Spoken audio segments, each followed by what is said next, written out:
Mesdames, Mesdemoiselles et Messieurs, bonsoir à toutes et à tous. Soyez encore une fois les bienvenus. Vous êtes sur la tribune d'éveil des consciences. À la une donc de l'actualité internationale, notre épilogue se transporte directement sur cet appel inédit, subite, que le président Volodymyr Zelensky vient de lancer à l'endroit de l'Occident. Tellement que c'est chaud. C'est tellement chaud. La situation entre l'Ukraine et la Russie a atteint son épilogue, ça a atteint son summum.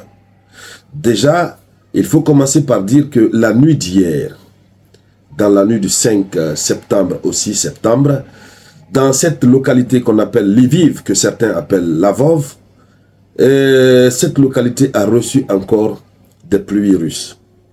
Malheureusement, cette localité a reçu des pluies russes de manière à ce que vous avez des installations industrielles, c'est-à-dire des installations militaires, des entrepôts de dépôts de munitions et de beaucoup d'équipements militaires qui ont été visés et qui sont partis en feu.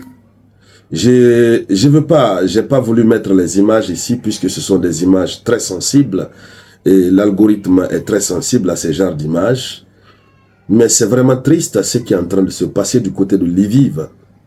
Et comme si cela ne suffisait pas, vous avez du côté de Kursk, vous avez beaucoup d'autres choses qui sont en train de se passer. Beaucoup de choses. Sans compter, dans l'est de l'Ukraine, les avancées des troupes russes qui ne se font pas attendre. Et donc, vu tout cela, Volodymyr Zelensky a procédé à un appel inédit. Je vous l'ai dit il y a de cela 2 ou 3 jours, je ne cesse de répéter, dans la géopolitique internationale, dans la géopolitique, rien n'est statique, c'est-à-dire rien n'est fixe. Tout bouge à tout moment. Vous pouvez voir un acteur de la géopolitique dire quelque chose aujourd'hui, le matin à 8 h, à 14 h il change sa version. En raison des changements, en raison des intérêts, parce que tout bouge rapidement, tout change vite. Et en fonction des changements, il change d'avis, il change automatiquement de décision. Évidemment, c'est ce à quoi nous sommes confrontés lorsque nous voyons Volodymyr Zelensky procéder à cet appel. C'est un appel visant à mettre un terme au conflit. Un appel visant à organiser un sommet de la paix, puisque c'est réellement chaud. Alors, dans le cadre de cette vidéoconférence, mesdames, mesdemoiselles et messieurs, c'est de cela que nous allons parler. Mais avant de continuer, comme vous le savez d'habitude, acceptez de sécuriser la vidéoconférence en mettant beaucoup de j'aime et en mettant beaucoup de commentaires. N'oubliez pas de mettre notre slogan politique en commentaire. Oser, c'est déjà gagné. Alors, allons-y donc dans les profondeurs. Allons-y dans les profondeurs. Dans les profondeurs, qu'est-ce que nous disons?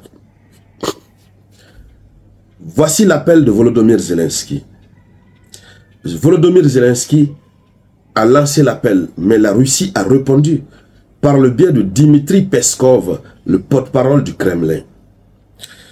Zelensky a appelé l'Occident à prendre des mesures pour mettre fin au conflit en Ukraine cet automne. Donc à l'automne qui vient, il faut que le conflit prenne fin. Il dit ceci. Il dit: faisons en sorte que cet automne soit le moment où l'agression russe prendra fin, de manière à restaurer un ordre de sécurité internationale fiable. Voici la déclaration qu'il a eu à faire lors de la réunion Ramstein. Voilà. Alors, mais auparavant, Zelensky avait déclaré qu'il souhaitait organiser un deuxième sommet de paix cet automne, toujours l'automne, et y inviter la Russie. Donc il pense désormais organiser un deuxième sommet de la paix et inviter la Russie. D'ailleurs, à ce niveau, il n'y a pas trop de débat, puisque c'était les conclusions du dernier sommet. Le sommet sur la paix qu'il a organisé en Suisse et qui s'est soldé par un échec.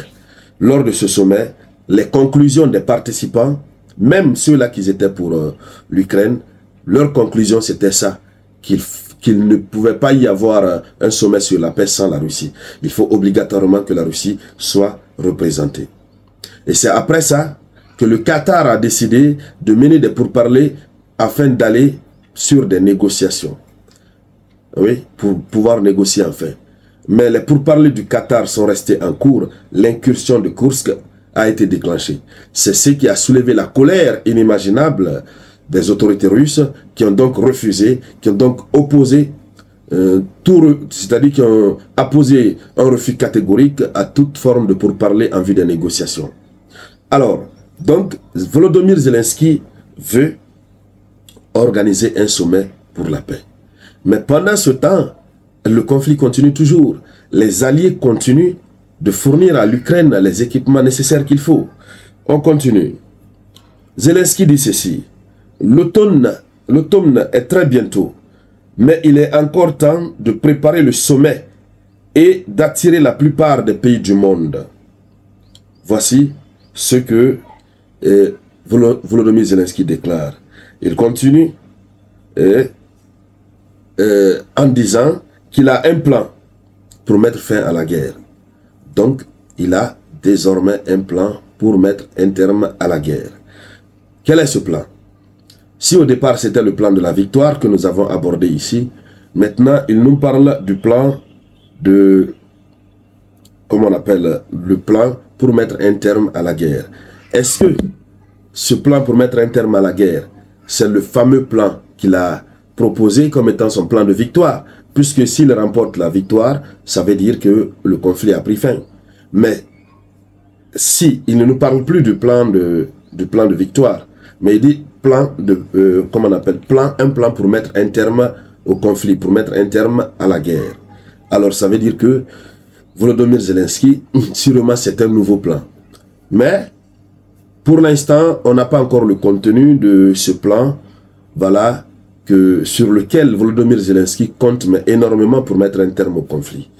Et nous allons chercher ce plan. Dès lors que nous aurons ce plan, nous allons venir. Vous savez, eux, ils parlent toujours, ils dévoilent toujours ce qu'ils vont faire. Voilà, ils en parlent toujours. Et donc, lorsque ça va être dévoilé, nous allons venir aussi présenter ce plan. Nous allons décortiquer de A à Z, comme on a décortiqué le plan, son plan de victoire.